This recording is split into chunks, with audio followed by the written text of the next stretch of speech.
Welcome to the Fear and Greed Business News Afternoon Report for Thursday, the 21st of December, 2023. I'm Sean Aylmer. Every afternoon, we've got the 5 stories that happened today that you need to know about. Story number 1, the S&P ASX 200 closed down 0.5% today to 7,504 points, taking some of the steam out of what has been a remarkable rally. Since late October, the bourse is up 7%. The worst performing sector today, at least, on the ASX was the tech stocks, which mirrored Wall Street overnight. Real estate and consumer discretionary stocks, which are interest rate sensitive, also underperformed. The utilities and industrials were among the best today. In terms of specific stocks, the big miners, Fortescue Metals Group, Rio Tinto and BHP outperformed. The big 4 banks all went backwards, and Macquarie dropped more than 1%. Transurban and Telstra, both what they call defensive stocks, did well, while Aristocrat Leisure dropped more than 2%. Story number 2, Ikea, the Swedish furniture giant, famous for its cheap flat-pack furniture and meatballs served in its store cafeterias, has posted booming sales in Australia, but due to an intercompany loan, made a loss last financial year. The retailer is on the way towards annual sales in this country of $2 billion, and last year posted its largest profit since first opening here in 1975, according to a report in The Australian. Ikea's Australian arm posted an $82 million profit last financial year, that's 2022, almost tenfold up from the previous year, and that came after a string of annual losses.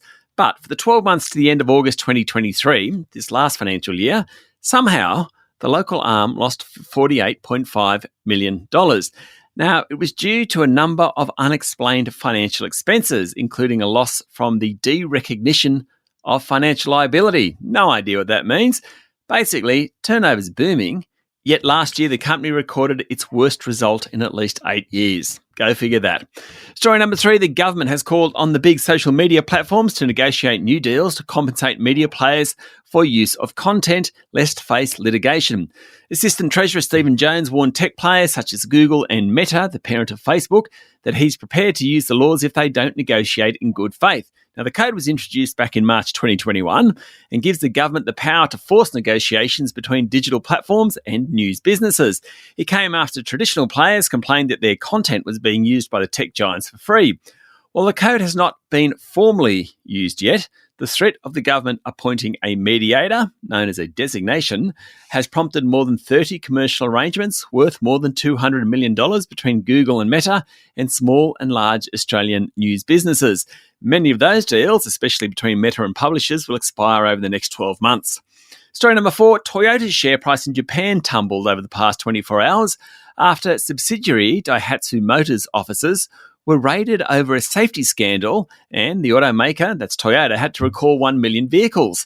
The Transport Ministry's raid of Daihatsu's Osaka headquarters came after revelations that the car maker and supplier manipulated the results of collision safety tests dating as far back as 1989, forcing it to halt all shipments. Daihatsu supplies cars and parts to a number of major brands, including Toyota, Mazda, and Subaru, which could cause the scandal to ripple through the rest of Japan's auto industry. We're going to hear plenty about this one. Also this week, Toyota had to recall about 1 million cars sold in the US at risk of faulty passenger side airbags. And finally, story number 5, another international story. Warner Brothers Discovery and Paramount Global are in early talks to merge, according to multiple media reports. The deal would see the owner of HBO channels and CNN team up with the studio behind the Mission Impossible films and CBS News. According to the BBC, talks are at an early stage only. The deal would bring together 2 of Hollywood's big 5 studios. Streaming of shows and films has meant that traditional media companies have had to invest quickly to compete with the likes of Netflix, Amazon Video and Apple TV. Now, Paramount, which owns the 10 network in Australia, is under a lot of pressure to find a buyer or strategic partner because of its levels of debt accrued in recent years whilst bulking up its streaming service. Last year, AT&T's Warner Media unit and Discovery merged to become Warner Brothers Discovery, with a portfolio that includes Discovery Channel, Warner Brothers Entertainment, CNN, HBO, Cartoon Network, and franchises such as Batman and Harry Potter. Plenty going on there. That's it for the afternoon report for Thursday, the 21st of December, 2023. Michael Thompson and I will be back tomorrow morning with a Friday edition of Fear and Greed Business News. I'm Sean Aylmer. Enjoy your evening.